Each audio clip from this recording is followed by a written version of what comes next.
بسم الله الرحمن الرحيم.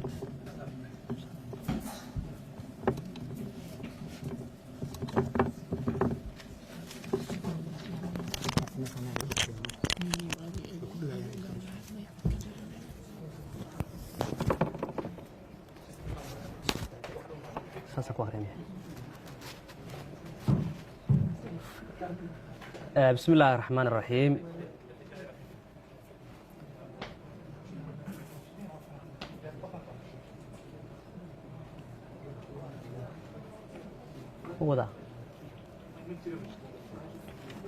بسم الله الرحمن الرحيم. ورمرتيد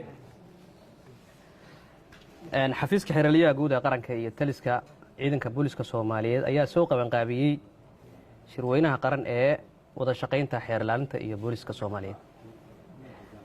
Shirkan waxaa ka soo qayb galay xeeraliyaha guud ee qaranka, taliye ku-xigeenka ciidanka booliska Soomaaliyeed ahna kusimaha taliyaha ciidanka booliska Soomaaliyeed, xafiisyada xeeraliyaha guud ee dowladaha xubnaha ka ah dowladda federaalka, gudoomiyaha maxkamadda sare ee dalka, wasiirka wasaaradda cadaaladda iyo arrimaha dastuurka ee xukuumadda federaalka Soomaaliya, wasiirka wasaaradda amniga gudaha, wasiirka wasaaradda qorsheynta, wasiiru dowlaha wasaaradda arrimaha gudaha, federaaleynta iyo dib u heshiisiinta, hantidhowraha guud ee qaranka, gudoomiyihii hore ee baarlamaanka Soomaaliya Maxamed Sheekh Cismaan Jawaari, taliska ciidanka booliska Soomaaliyeed,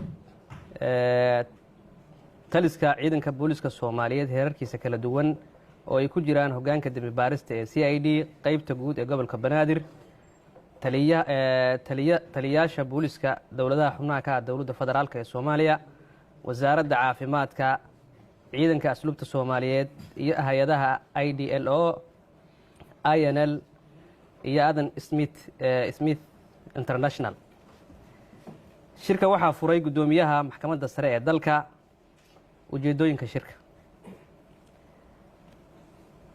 ujeedooyinka shirka ayaa ahaa soo bandhigista iyo xoojinta wada shaqeynta xafiiska xeeraliyaha guud ee qaranka iyo ciidanka booliska Soomaaliyeed,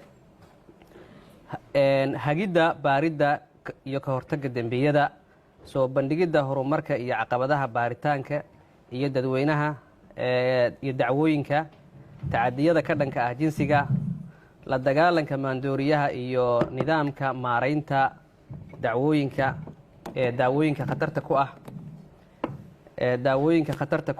khatarta ah kuna ah isticmaalka taban ee bulshada, la xisaabtanka bulshada ee hay'adaha dowladda gaar ahaan booliska iyo xeerlaalinta.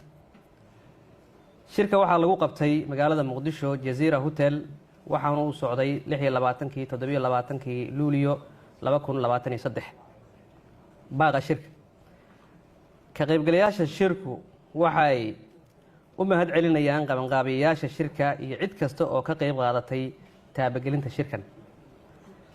waxa ay bogaadinayaan guulaha ciidanka qaranka iyo shacabka oo iskaashanaya ay ka gaareen xoreynta dalka, gaar ahaan goobaha laga xoreeyay khawaarijta.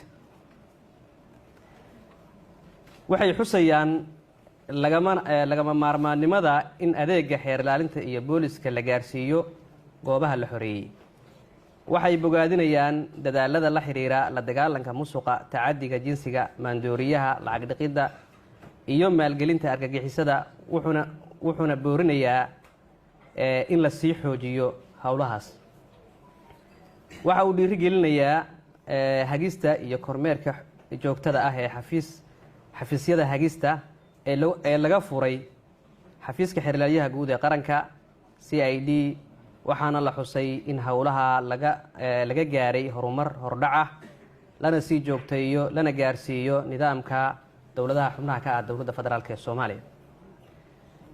shirku wuxuu adkeynayaa wada shaqeynta joogtada ah iyo xiriirka adag ee ka dhexeeya xafiiska xeeraliyaha guud ee qaranka iyo guud ahaan xafiiska xeeraliyaha guud ee qaranka iyo ciidanka booliska Soomaaliyeed. shirku waxa uu xusayaa baahida loo qabo in la taageero hay'adaha baarista iyo hawl walba oo u leh helid ahmiyadda cadaaladda.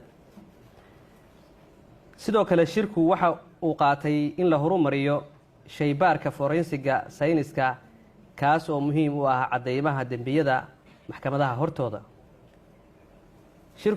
shirka waxaa laysla gartay in dib u eegis lagu sameeyo xeerka habka ciqaabta Soomaaliyeed maadaama uu muhiimad gaar ah u leeyahay shaqada baarista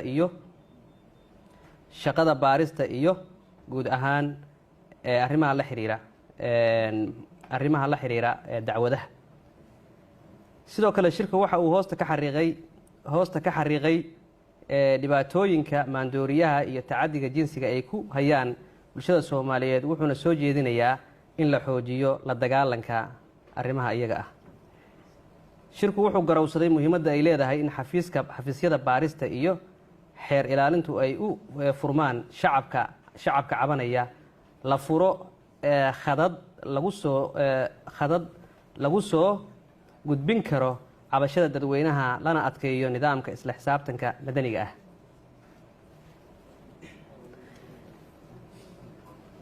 sidoo kale waxaa la isla qaatay in ay lagama maarmaan tahay in la badiyo lana tababaro baarayaal iyo oobiistayaal dumar ah oo halbowle u ah baaridda gaarka ah ee dembiyada la xiriira tacadiga jinsiga, in la dhiso lana dayactiro xarumaha booliska iyo goobaha dadka lagu xiro.